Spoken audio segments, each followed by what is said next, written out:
நாங்கள் மரவள்ளிக்கிழங்கு வாங்க போகிறோம். மரவள்ளிக்கிழங்கு கிடைச்சாச்சு 2 kg.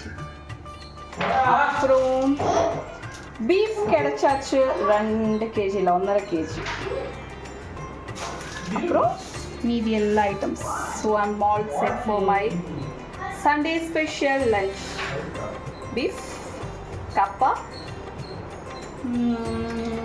ചോറ്, മോര് കൂട്ടാൻ. കഴിഞ്ഞ കുറച്ച് ദിവസങ്ങളായിട്ട് ഞാനിങ്ങനെ കപ്പ കിട്ടുമോ എന്ന് നോക്കി നടക്കായിരുന്നു കേട്ടോ.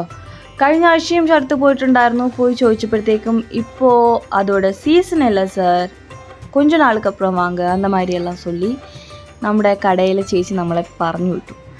അങ്ങനെ ഇന്ന് നമ്മൾ പോയിട്ട് 2-3 കടകളിൽ പോയി. അവസാനം 4ാമത്തെ കടയിൽ നമുക്ക് കപ്പ കിട്ടിയ സ്ഥിതിക്ക് ഞാനൊരു 2 കിലോ മേടിച്ചു കേട്ടോ.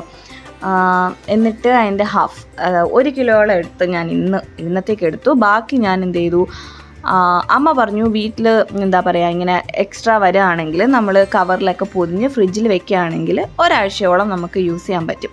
അപ്പോൾ അടുത്ത ആഴ്ച എനിക്ക് കപ്പ ഉണ്ടാക്കാൻ പറ്റും. അത് വിചാരിച്ചിട്ട് ബാക്കി ഞാനെടുത്ത് ഫ്രിഡ്ജിൽ വെച്ചു. എന്നിട്ട് കപ്പയൊക്കെ നന്നായിട്ട് ഉടച്ച് കൂട്ടാൻ വെച്ചതിന് ശേഷം ഞാൻ ബീഫിലേക്ക് കടന്നു. ബീഫ് അതുപോലെ തന്നെ ഹാഫ് എടുത്തു. ആദ്യത്തെ ഒരു ഹാഫ് ഞാൻ നന്നായിട്ട് ചെറിയ കഷ്ണങ്ങളായിട്ട് മുറിച്ച് ഉപ്പും കുരുമുളകും മുളക് പൊടിയും ഇഞ്ചി വെളുത്തുള്ളി എല്ലാം കൂടെ പെരട്ടി നല്ല കിലുകിലാന്ന് വറുത്തു വെച്ചു. അത് കഴിഞ്ഞിട്ട് ബാക്കി വന്നതെടുത്ത് ഈ കാണുന്ന പോലെ നല്ല കുറുകുറാന്ന് കുറുകിയ ചുകചുകാന്ന് ചുവന്ന ബീഫ് കറി ഉണ്ടാക്കി.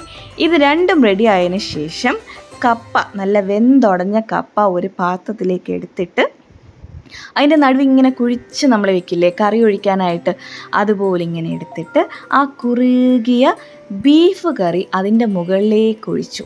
എന്നിട്ട് ഒരല്പം കൂടെ കറി അതിൻ്റെ മുകളിലേക്ക് ഒഴിച്ചു കൊടുത്തു. എന്നിട്ട് ആദ്യം അതിങ്ങനെ കണ്ണിനൊരു കുളിർമയാക്കി. അതിനുശേഷം അതിൽ നിന്നും ഒരല്പം കപ്പ ഇങ്ങനെ എടുത്ത് ആ ബീഫിൻ്റെ ചാറിൽ മുക്കി ആദ്യം ഒന്ന് കഴിച്ചു. പിന്നെ വീണ്ടും കുറച്ച് കപ്പ എടുത്ത് അതിലേക്ക് ഒരു ബീഫിൻ്റെ കഷ്ണവും കൂടെ വെച്ചിട്ട് കഴിച്ചു നോക്കി. ഞം ഞം ഞം ഞം ഞം ഞം നല്ല അടിപൊളി സ്വാദായിരുന്നു കേട്ടോ. അപ്പോൾ ഇത്രയേ ഉള്ളൂ ഇന്നത്തെ വിശേഷം. ഇനി അടുത്ത ദിവസം കാണാം. ബൈ.